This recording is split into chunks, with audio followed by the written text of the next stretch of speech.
السلام علیکم۔ کہانی ٹائم میں ناظرین کو خوش آمدید کہتے ہیں۔ کہانی سننے سے پہلے ہمارے چینل کو سبسکرائب کریں اور ساتھ لگے گھنٹی کے بٹن کو بھی دبا دیں تاکہ ہر نئی کہانی کا آپ کو پتہ لگ سکے۔ شکریہ۔ شروع کرتے ہیں آج کی کہانی۔ ایک بڑھیا تھی، وہ اپنا سارا گہنا پاتا پہن کر کہیں جا رہی تھی۔ گہنا کیا تھا؟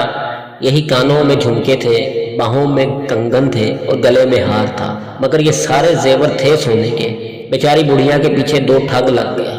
دونوں بڑے چال باز، مکار اور عیار تھے۔ دونوں آپس میں گہرے دوست تھے۔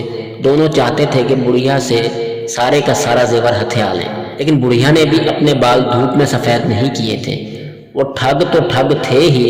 ایک ٹھگ نے آگے بڑھ کر الیک سلیک کے بعد پوچھا کہ بڑی اماں کہاں جا رہی ہوں؟ بیٹا شہر جا رہی ہوں، بڑھیا نے جواب دیا۔ پھر تو خوب ساتھ ہوا، بڑی اماں ہم بھی تو شہر ہی جا رہے ہیں، دوسرا ٹھگ بولا۔ ہاں بیٹا اچھا ہو گیا، بڑھیا نے کہا۔ تھوڑی دور چلنے کے بعد ایک ٹھگ بولا، بڑی اماں کو کہانی ہی سناؤ جس سے سفر کی تھکان معلوم نہ ہو اور وقت بھی جلد کٹ جائے۔ بیٹا میں بھلا کون سی کہانی سناؤں، تم ہی کچھ کہو۔ ہم سنائیں، دوسرا ٹھگ بولا۔ مگر بڑی اماں ایک شرط ہے، وہ یہ کہ اگر تم نے ہماری کہانی کو جھوٹ کہا تو ہم تمہارے کنگن اتار لیں گے۔ بڑھیا نے ان کی یہ شرط مان لی اور ایک ٹھگ کہانی سنانے لگا۔ بڑی اماں ہماری ایک گائے تھی، بڑی خوبصورت موٹی موٹی آنکھیں تھیں اس کی، لمبے لمبے کان تھے، دودھ اتنا دیتی تھی کہ ہم دھوتے دھوتے تھک جاتے تھے لیکن دودھ پھر بھی ختم نہ ہوتا تھا۔ اس میں خاص بات یہ تھی کہ اگر ہم اس کے داہنے سینگ پر بیٹھ جاتے تو مغرب میں پہنچ جاتے اور جب بائیں پر بیٹھتے تو مشرق میں آ جاتے۔ پاکستان بننے پر جب ہم قافلے کے ساتھ پاکستان آ رہے تھے تو ہم پر فسادیوں نے حملہ کر دیا۔ ایک سنسناتی ہوئی گولی آئی اور ہماری گائے کو لگی، جس سے بیچاری وہی ڈھیر ہو گئی۔ بڑا افسوس ہوا، بڑھیا نے افسوس ظاہر کرتے ہوئے کہا۔ بڑی اماں اب تم کچھ سناؤ۔ ٹھگ نے تیر نشانے پر نہ لگتے دیکھ کر کہا، میں سناؤں؟ بڑھیا نے کہا، اگر تم نے میری بات کو غلط جانا تو تمہیں 100 روپیہ دینا پڑے گا۔ ٹھگوں نے کہا ہمیں منظور ہے۔ تو پھر سنو بیٹو، جب میری شادی ہوئی تو میرے والد نے ایک بیل بھی مجھے جہیز میں دیا۔ بڑا اچھا بیل تھا، کسی کو کچھ نہ کہتا تھا۔ ایک دفعہ یوں ہی باہر کھیت میں کوئی دوسرا بیل اس سے لڑ پڑا، ایسا لڑا کہ ہمارے بیل کے ماتھے پر اچھا خاصا زخم ہو گیا۔ ہم نے بہت علاج کروائے لیکن زخم نہ بھر سکا۔ کرنا خدا کا یوں ہوا کہ بنولے کا دانہ اس کے زخم میں کہیں سے گر گیا، ہوتے ہوتے وہ اچھا خاصا پودا بن گیا۔ اس میں ایسی نفیس کپاس لگی کہ تمہیں کیا بتاؤں۔ وہ کپاس ہم نے جمع کرنی شروع کر دی۔ اتنی کپاس جمع ہو گئی کہ اب گھر میں جگہ نہ رہی، گھر گھر ہمارے بیل کے چرچے ہونے لگے۔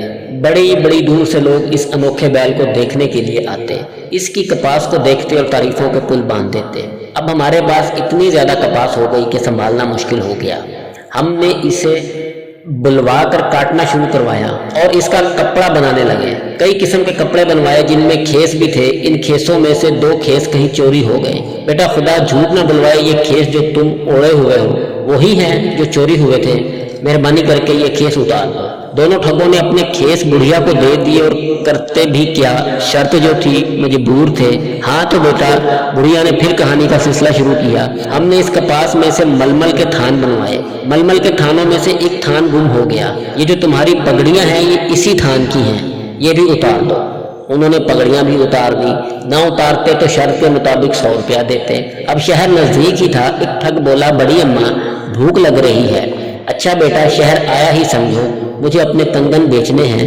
کنگن بیچ لے اور پھر آرام سے کسی جگہ بیٹھ کر کھانا کھائیں گے۔ وہ خاموش ہو گئے اور سوچنے لگے، بڑھیا کنگن بیچ لے پھر کوئی داؤ چلائیں گے۔ وہ بڑھیا کے ساتھ چلتے ہوئے اپنی دماغی سڑکوں پر تدبیروں کے گھوڑے دوڑانے لگے۔ اب وہ شہر میں پہنچ گئے تھے، ہر طرف خوب چہل پہل تھی۔ بڑھیا نے اپنے کنگن اتار لیے اور ان سے کہنے لگی، بیٹا سنار کی دکان آ گئی ہے، تم یہاں بیٹھو، میں اپنے کنگن بیچ لوں۔ وہ سنار کی دکان کے قریب ہی بیٹھ گئے اور بڑھیا سنار کی دکان پر پہنچ گئی۔ کیا چاہیے اماں تمہیں؟ سنار نے پوچھا۔ میں اپنے 2 نوکر بیچنا چاہتی ہوں، وہ سامنے بیٹھے ہیں۔ نوکروں کی تو ہمیں بہت ضرورت ہے، سنار نے کہا۔ بولو اماں کیا قیمت ہے ان دونوں کی؟ 300 روپے، بڑھیا نے کہا اور بات 200 روپے پر طے ہو گئی۔ میں نوکروں سے پوچھ لوں کہ ان میں سے ایک بکنا چاہتا ہے یا دونوں؟ بڑھیا نے کہا اور پھر بلند آواز سے پوچھنے لگی، بیٹا ایک بیچوں یا دونوں؟ ادھر سے جواب ملا، اماں دونوں بیچ دیں، ایک کو کہاں رکھے گی؟ بڑھیا نے 200 روپوں میں دونوں ٹھگوں کو سنار کے ہاتھ بیچ دیا اور ان کے پاس آ کر کہنے لگی، بیٹا تم یہیں بیٹھو، میں تمہارے لیے کھانا لے کر آتی ہوں۔